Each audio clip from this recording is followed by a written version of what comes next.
and he forms him. In other words, he structures him. In chapter number 1, he was a thought. Let us go down and create man after our own image. In chapter number 2, he formed him. He said, this is what I want you to look like. This is what I want you to act like. This is what I want you to be like. And once I put you here, I want you to have dominion. And the Bible says this, that the ground had no need to be toiled or tilled because God had did the work himself. Notice what it says. It said it had not even rained yet. Oh my God, today. You know that water is essential for plant life to grow. You know that water is the lifespan of the seed that you plant. The Bible said he had not even created rain. And there was no need for man to even work because everything that he created, he put it in Eden. Now let's just deal with Eden, because I started searching out Eden and trying to figure out what was so important that God would put him in a garden east of Eden. And I began to search it and search it, Sister Sam. And in my searching, I found out that Eden is the presence of God. Archaeologists have been trying to find Eden and they can't find it because Eden was God's presence.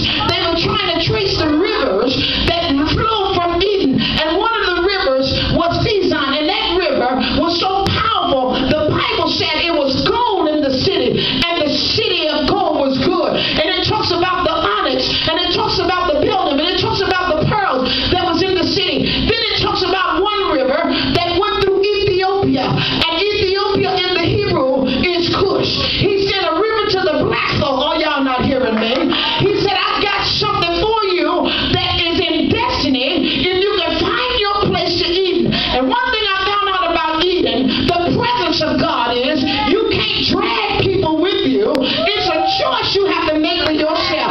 Look at your neighbor and say, I'm on my way back to Eden. The place of dominion, the place of power, the place of glory. Why? Because in Eden, everything that you need is already provided. You don't have to work it up. You don't have to plan it.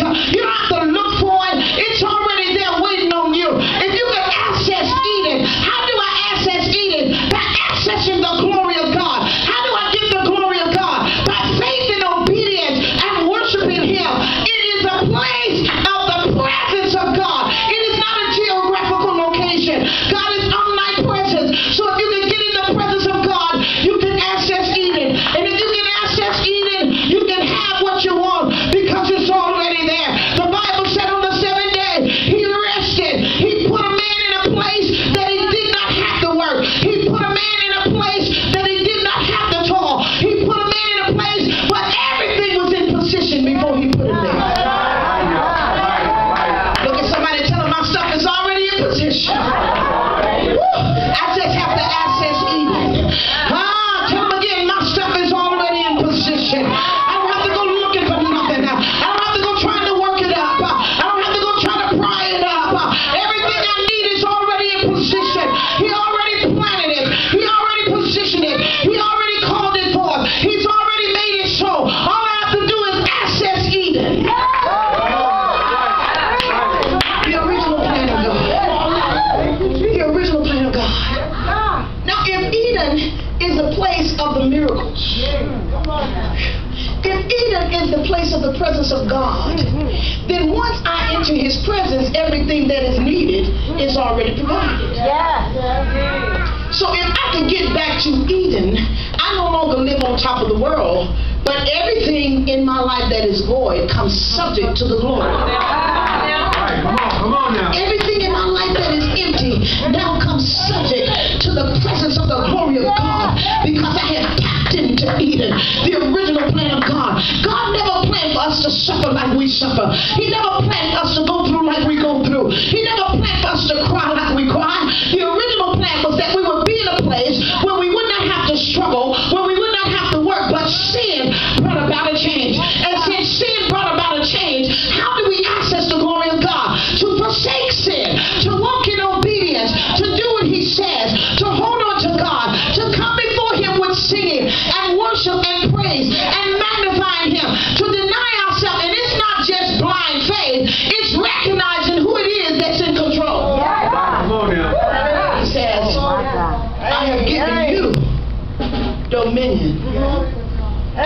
you the keys to the kingdom. I've given you access. And the Bible talks about that when he put Adam there, first thing he said was, be fruitful. I didn't just put you here so the stuff around you can start dying. I put you here so that the stuff around you will start multiplying. Look at your neighbor and say, I've been on the down end of the scale for long enough, and God's getting ready to start multiplying some stuff in my life.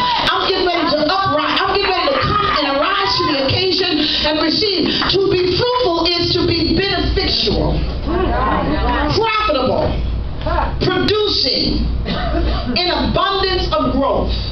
He says, be fruitful. Then he turns around and said, and multiply. Make a great increase. To come into a place of quality.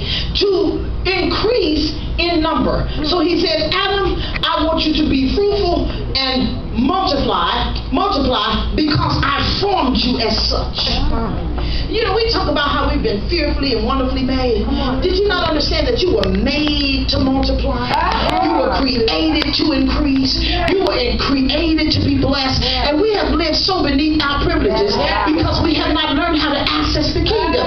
We have not learned how to get in his presence. We have not learned how to love him to the point where everything around us comes secondary to the power and the glory of God. Listen what he said. He said subdue. Subdue is to bring under mental and emotional control, to render the atmosphere subject to you. Look at somebody and say, I'm getting ready to render the atmosphere subject to me. I'm getting ready to bring it under control. My stuff has been out of control. My money has been out of control. My body has been out of control. But I have dominion. I have power. I have authority that was given to me before I ever got here. Isn't it interesting that there was no need for rain, but vegetation was growing? There was no need for rain, but banana trees kept growing. Pear trees kept growing. Grapes kept getting bigger. Cherries kept sprouting up. Oh, come on, somebody. There was no need for rain because God had a mist coming up from the bottom to the top to